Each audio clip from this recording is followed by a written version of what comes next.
Hello and welcome everyone. This is my video guide for the Mystic nodes of the Doom 2 raid. For this video, we will be doing the Doom 2 raid on difficulty 2. We will be using the current best team, which is the New Warriors plus the Eternals. You can see my team set up right here.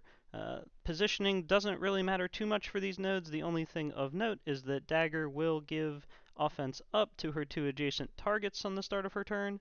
So I have Icarus and Deathpool there as they are our highest damage dealers. Okay, let's get into the fights. So you'll see this, we roll over these nodes pretty easily. This team is very strong. The enemy barely gets a turn. There are two kind of scary spots. The first one pretty early on here.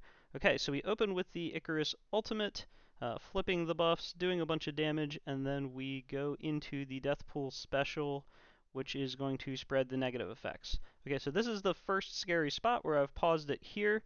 Bishop is going to use his ultimate, one of the few enemy turns that's actually going to happen throughout the course of these three nodes. He will use his ultimate, Jubilee is going to follow up with the assist, and then Bishop is going to hit again because of his ISO bonus. Now, he's using it on Deathpool. You'll see that my Deathpool survives. The one rare occasion where I've seen this go south is if Bishop uses his ultimate on CLOAK, and CLOAK doesn't get any dodges in the combo. Now, CLOAK has a very high dodge chance, so usually that doesn't happen, but that is the one way that this node can get ruined for us. Okay, I'm going to unpause. You'll see my Deathpool gets pretty low there, but survives. She does get the death proof, so it's okay. We use the Cersei ultimate to rewind turn meter, and from here we're basically just using top abilities, spreading the debuffs, and you'll see that the Deathpool passive will go off over and over again. She has Drain, so that passive is going to just build her health back up, and we are just melting all of the enemies here.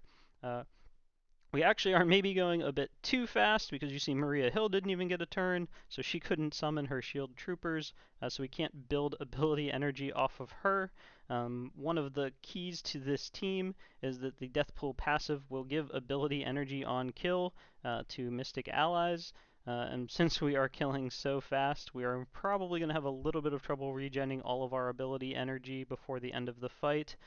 You'll see I'm starting to use just basic attacks at this point because I want to regen that ability energy. I don't want to put more things on cooldown.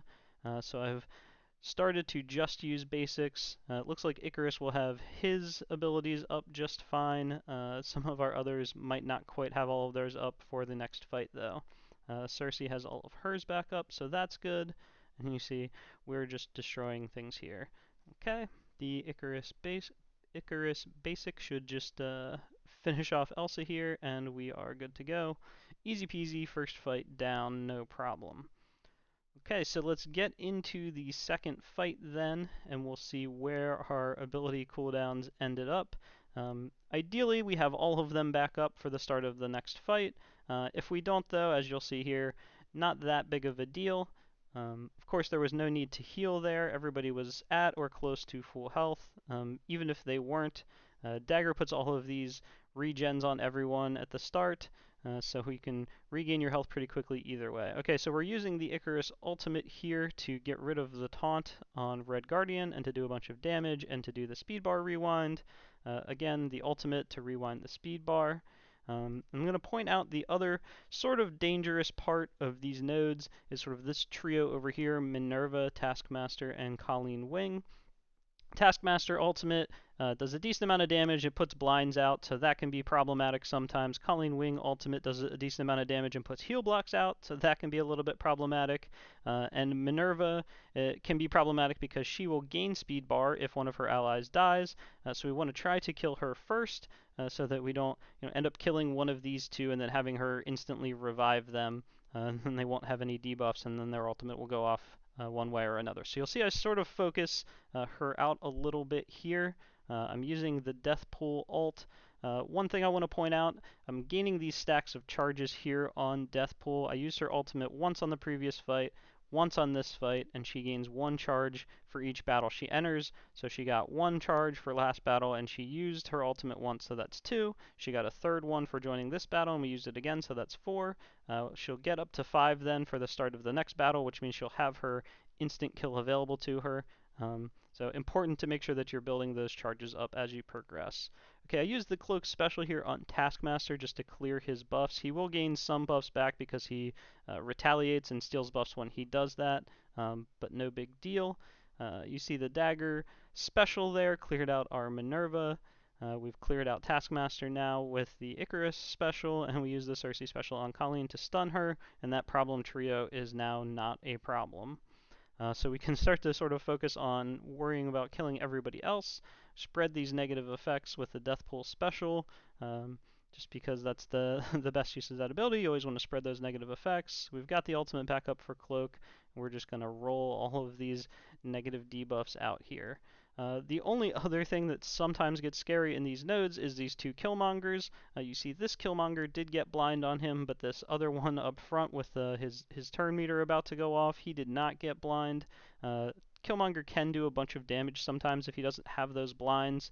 You'll see here he actually gets kind of close to killing my Deathpool there, but ultimately she survives.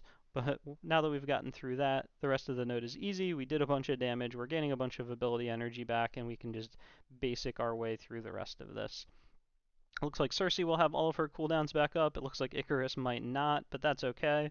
A little bit more ability energy there just went out to Icarus and Dagger. We'll finish things off here with the Dagger, or with the Deathpool basic. A little bit more ability energy, so we should be close to fully set up for this final boss node. The boss node is actually the easiest of the three nodes, so it's not too problematic if you don't have all of your ability energy restored for this fight. Most importantly is that we have the Deathpool ultimate ready to go so that we can use that in the first couple of turns so that Doom doesn't get his ultimate off. So we see we do have the 5 charges on Deathpool. I just checked there. We don't have Icarus, but that's okay. We'll just use his basic. We'll still get through this node, no problem. Doesn't really matter that much. So here we're going to target Doom. We're going to use the ultimate. We do the instant kill, 10 million damage. Kind of a big deal. And we can basically just auto our way through the rest of this. I do play it out a little bit. I don't always make the best choices when I do play it out here because it's so easy. I'm not really paying that much attention. Just sort of clicking the highest button. I'll point out a few times when I make a little bit of a mistake, but for the most part, we're just clicking the highest button and we're just rolling through. The enemy's not really going to get another turn. There's maybe a mistake right there. I used the stun on the shield security. It would have died either way. It doesn't matter though. We didn't need that stun for any of these enemies, so it doesn't really matter. We're just rolling through things. The Deathpool passive is proccing and we're killing everything. Ultimate backup for Cloak already. We use that. We spread all the negative effects. We run through with the Dagger special there, do a bunch more damage. We're just clicking the highest abilities. Here we go with the Icarus special, again just doing tons of damage, killing targets, having the Deathpool passive go off. It's really simple at this point. You just feel free to put it on auto. It's not going to get difficult. We're going to kill Nick Fury with the ultimate here. Passive will proc again. Maria Hill goes down. We can basic just about anything here. The Icarus basic does so much damage, it does so many hits, and then we get the assist from Cersei, and then he goes off again because of the Striker Skirmisher combo. Rewinding turn meter and killing the summon with the ultimate there from Cersei. Hitting Captain Sam with the Cloak special. Really nothing to worry about here. Here's a bit of a mistake. Probably should have used that basic targeting Maria Hill because it would have hit one extra target in the Gamora, but again, it doesn't matter. The Icarus ultimate is back up. It goes off twice because it killed a target on its first pass, and we're down to 3. Again, we could just be autoing, but clicking to play it out, using the highest abilities still. This is the final Mystic node, so there's no reason to save our cooldowns anymore at this point. We don't need to worry about regenning the ability energy. We can just use whatever ability we want to. Rewind the turn meter again with the Cersei ultimate. Dagger ultimate does so much damage, spreads all the debuffs. The enemies can't really do anything. Again, they maybe took one turn, and it was a Maria Hill summon, which actually benefits us a little bit. And that's all that's happened so far in this boss node. So, an easy clear here. So, one question I'm sure that I'll get is, my team looks pretty strong. Did I whale on this team? Is this reasonable? Can we expect a free-to-play player or a light spender to be able to accomplish this same sort of team? And I will show you my roster to sort of talk through that, prove it out, show you where my T4 allocations are. We'll filter down the Mystic here, and we'll start off with Deathpool. So just to note, I am not free to play, but I am a light spender, so this isn't like a whale video. You don't have to worry about this. This isn't like a Tadano Mac level of spending to be able to accomplish the things that I've accomplished in this video. Just smart allocation of your resources, and maybe a little bit of spending if you want to, but really isn't necessary. You actually saw in the video I was maybe killing things a bit too fast, and it was, sort of jeopardizing my cooldowns for the next node a little bit, but ultimately, didn't really make a difference. So Deathpool here, you see we've got all of the tier 4s. Some of these are, just luxury, they're just bonus damage, but Deathpool is a character that I use every day, so I felt like the T4s were good enough to invest all of them. You'll see that's sort of a trend here. When I have a character that's this strong that you use every day, tend to put in most of the T4s. Level 85, gear tier 15 really should be a target for you for your Doom raid characters. The ISO choice here is Striker. It's the best choice for her. It gives her the extra damage. And she has a good effect on her basic for the follow-up hits, so it's worth picking Striker for her. I have her at 5 yellow, 5 red. The 5 red, I believe, was pulled. I did not spend any money on this character. This is totally free to play. She was an event campaign release. What I do is I save up my power cores that I earn through my daily objectives and my arena. I save those power cores for event campaign characters, and then during their event campaign, I will do all 4 of the 50 power core refreshes on the event campaign energy, and I will do all 4 of the 100 power core refreshes on the event campaign energy. I've found that if I basically spend my power cores only on event campaigns, that I can sustain that pattern and unlock any event campaign character at 5 yellow free to play. So that's what I did with Deathpool here. So totally free to play character. I would recommend that strategy for event campaign characters to anyone. Dagger here, you see very similar, all of the tier 4s, level 85, gear tier 15, same justification for all of those things. All of her T4s are pretty good. They do a bunch of damage. Some of them are luxuries because it's just extra damage, but I use her every day, so it's worth it to me. Have her on a Striker ISO. It's the best ISO for her in my opinion. She has the Striker Skirmisher interaction with CLOAK because of the assist calls, and she's very much a damage dealer, so it helps for her to be Striker. This is where I did a little bit of light spending. If you recall, the release method for CLOAK and Dagger was Blitz and Strike Pass, the combination of the two. So I did as well as you can do in the Blitzes, which is top 1%. For the 100 shards from the blitzes, and then I bought one of the 2 strike passes, the one that favored Dagger. So there was one that favored Cloak and then one that favored Dagger after. So I bought one of the 2. I focused all of my luminous orbs into getting Dagger up to 5 yellow. The 5 red, I believe, was pulled as well, but in all of the cases here, it's perfectly justified to spend your silver tokens to upgrade these characters to whatever yellow star you have them at. Next character that we will look at then will be Cersei, our first of the 2 Eternals. So again, all of the tier 4s here, gear tier 15, level 85. The basic I just recently did on her. It's the worst of the 8 T4s for all of the Eternals, but ultimately Cersei and Icarus are both so strong. Use them every day in raid, use them every day in arena, and I expect that I'll be using them in Dark Dimension at some point. So when you have a situation like that, it just seems like the right thing to do, in my opinion, to get most of the tier 4s unless something is obviously terrible. None of these are obviously terrible. Some of them are just obviously a little more luxury than the others. I have Skirmisher on her. Again, the Skirmisher Striker interaction is just so powerful with ISO 8. She has that interaction with Icarus, so she's the Skirmisher, he's the Striker. She, again, an event campaign release character, the Power Core strategy, just getting her up to 5 yellow free to play through that.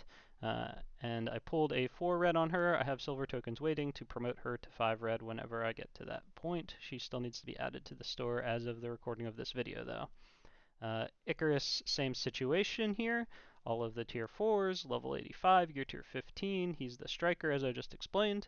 For him, I did whale a little bit here. I bought one of his introductory offers. Usually I don't do that. I've done it maybe 4 times in my entire MSF playing career.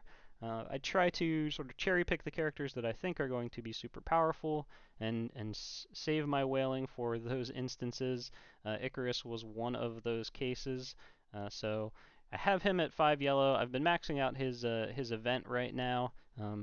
Doing everything I can to get the top reward so that I can invest all of that into shards for him. But ultimately, I have him at 5 yellow here as a result of buying one of those intro offers. And then finally, we'll go on to Cloak, the weakest of my characters on this team, but works just fine as you saw. I mean, we're in Doom 2 difficulty 2, and we rolled right through it, no problem. I only have 3 of the 4 tier 4s on him here. The basic is just not that good. This is one of those cases where even though I use this character every day, this basic is just not good enough to justify the investment. Maybe I'll do it at some point because ultimately, those luxury T4s, they can make a difference. We'll see once I get into Doom difficulty 3 if I feel like that's necessary, but probably not. I have him as skirmisher as I explained, and you see here I only have him at 3 yellow.